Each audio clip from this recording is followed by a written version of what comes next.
Out here having a morning walk with Bailey, and I was thinking this morning about CICO Denialism. What's that? So if you're active at all on these fitness forums and Facebook groups on getting fit, daily workout motivation, and these types of groups, you'll see a lot of people that basically deny or are in denial on calories in, calories out. And I mean, this is like basically the fitness equivalent of flat earth mentality. Essentially, the heck with the laws of thermodynamics. It's all about hormones, which, I mean, to be fair, some people do struggle with greater hunger signaling. And definitely there is some truth to the ability to more effectively metabolize nutrients and that type of thing. But ultimately, I mean, it just makes you wonder why would people want to disempower themselves by denying simple realities like calories in, calories out.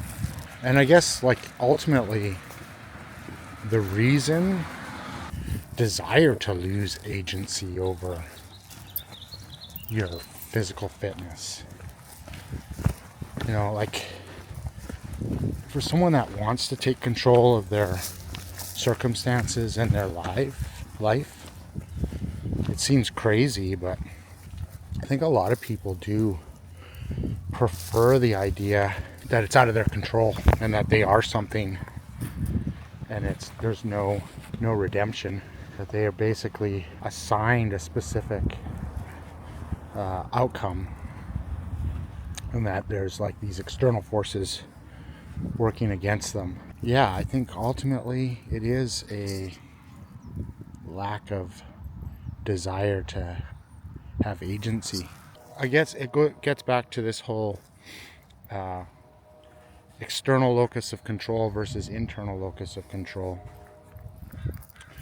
And there's people that really want to find solutions to their specific circumstances, and they're willing to do the difficult work. And then there's those who are looking for the reason why they can't accomplish something that's difficult. And I think the other thought that I had too was like that one of the aspects of CICO denialism is the fact that it's not easy. It's not easy to accurately count calories or predict your total daily energy expenditure, because there's so many variables. And if you get caught in the weeds on it and you start overthinking it, it can get really overwhelming really quickly. For example, people want to estimate portions as they're calculating their calories. Well, estimating portions is, especially for someone that's new to counting calories, estimating portions is not an effective method. My recommendation is to get a counter scale, a good one. What I mean by good is like something durable that's not going to die if you spill something on it, because they are going to get spills and that type of thing. And weigh everything in grams. You weigh everything in grams, you're going to get much more accurate calorie information. The other difficult aspect, even if you are weighing, is the variability in the food. So for example, if you're doing meats, how lean is it compared to, like, say, different cuts of steak? How much fat is in it? How lean are they? You can overestimate or underestimate. Generally people underestimate, right? Another one is, and this is a big one, I think I see a lot of this on the forums, is people overestimating their expenditure. Like they go to work out every day and they think, I'm weightlifting every day, 5 days a week. I'm putting in the effort, but I'm not losing anything.